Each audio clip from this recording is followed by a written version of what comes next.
Packers just need to win on Sunday night, and they are in the playoffs. 4 straight wins has put them in the driver's seat, and all that stands in their way now is a win against the Detroit Lions.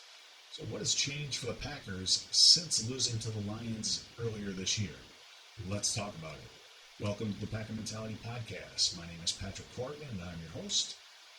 You can find and follow me on Twitter at Packer Mentality. My podcasts are available on YouTube, Spotify, and Google Podcasts. All right, people, you're already watching. Please take 2 seconds. Go down below, hit the subscribe button. It is free. And as always, thank you for joining me. Welcome to Week 18. Let's start with the most important news this week. There was no midweek episode for me, and I've been waiting to do this episode because, honestly, I felt that Damar Hamlin's life and situation needed to take precedence over anything else, and I am not willing to try and personally benefit off of something like that, unlike some of the clowns you see on TV and hear other places. I am now relieved to hear that he is improving off the ventilator, breathing on his own, and neurological function seems to be normal, and hopeful that he is able to resume a normal life and maybe even eventually get back on the football field. So, great news there. So now, let's talk Packers football. Injury report for the game on Sunday night. Questionable for the Packers, just one name, Josiah DeGuara, tight end.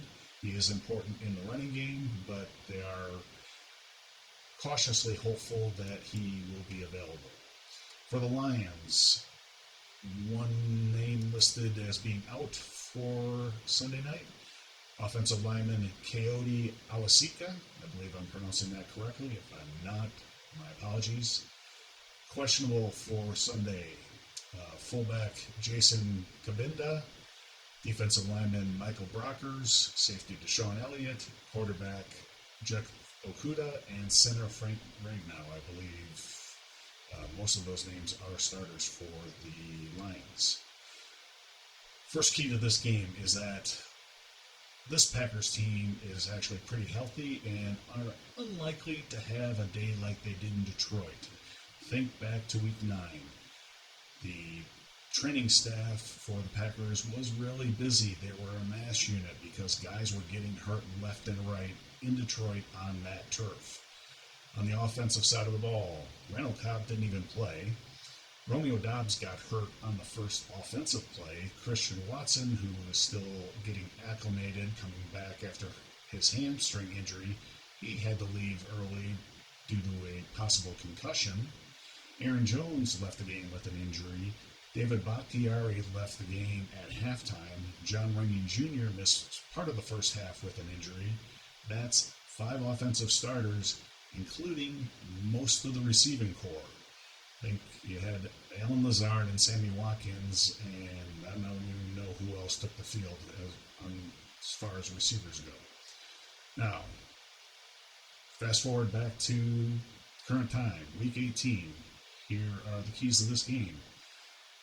Lions defense, they're still bad. They're not historically bad, but they're still not good, which means with a full complement of receivers and guys being healthy, this offense should just be better. Christian Watson has arrived as a playmaker and should be a little bit more healthy coming back from his hip injury that he suffered a couple weeks ago. Romeo Doubs has now been back for a couple weeks, and he should be closer to being on the same page with Aaron Rodgers. Randall Cobb is healthy. The running game has been very good the past couple weeks. Aaron Jones, A.J. Dillon, going to be a big part of this game plan. Offensive line is healthy, and they have been really good in protecting Aaron Rodgers. He's had very little pressure on him. Hasn't been sacked much. Really the only guy on the Lions for the whole defense that is any concern to me personally is Aiden Hutchinson. He's the first-round draft pick. He's had a really good rookie year, but he will be lining up across from David Bakhtiari. And now that Bakhtiari's healthy, feel pretty good about that matchup. Aaron Rodgers, benefiting from a healthy offensive line, benefiting from having a full complement of wide receivers, and having rookie wide receivers who are coming into their own. Can't possibly as bad as he was in Week 9.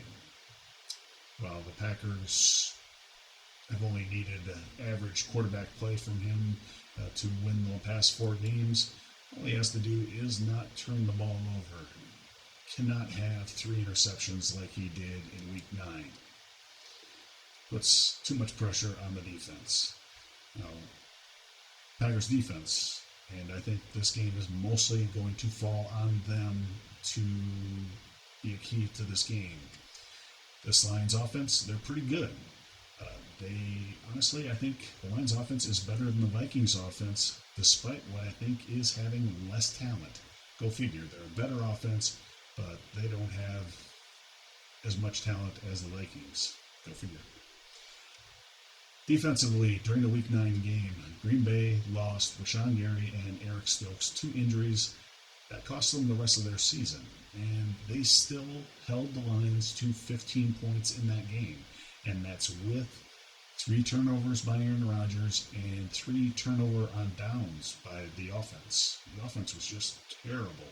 And they couldn't score in the red zone when they got there. I think they were 0 for 4 in the red zone.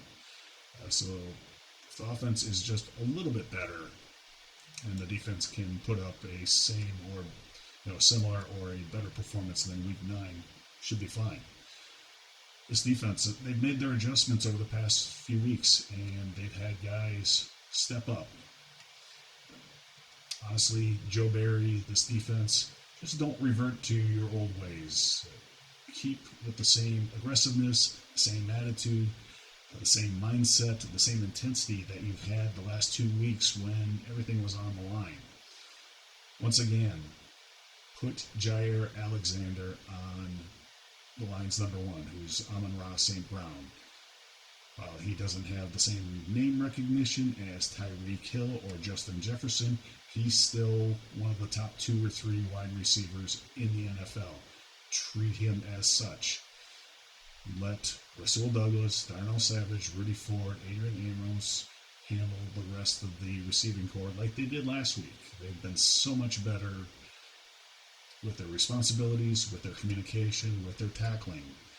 Honestly, other than St. Brown, I think it's only DJ Chark that would basically garner a whole lot of attention. Defensive line and linebackers will need to be all over Jamal Williams and DeAndre Swift. Lions running game is pretty good, but honestly, I think with the improvement that we've seen from Quay Walker, who, after struggling a little bit early in the year with all the playing time he's getting, he's just gotten better and better over the course of this year. And I feel this is a pretty good matchup with Quay and Devondre Campbell at linebacker, and this defensive line that has honestly stepped up a lot the last 2 weeks. Devontae Wyatt stepping into a larger role, having more responsibilities, more snaps, alongside Kenny Clark, who's been really good. TJ Slayton and Jerron Reed, they've all played well. And if they continue to do so, shouldn't have a problem continuing this running game. Special teams.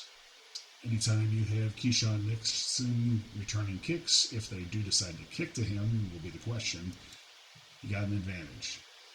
They just need to continue to shore up the punt and kick teams. That we cannot have any more block kicks. It's kind of ridiculous that we continue to have problems with that. So if they can take care of just a few areas and continue to improve like they have been over the past couple weeks, I think my gut reaction video after the game on Sunday night should be a happy one, and we can look forward to a playoff game and hopefully more. In the meantime, have a great rest of your weekend, everybody. Please be safe, and go Pack Go.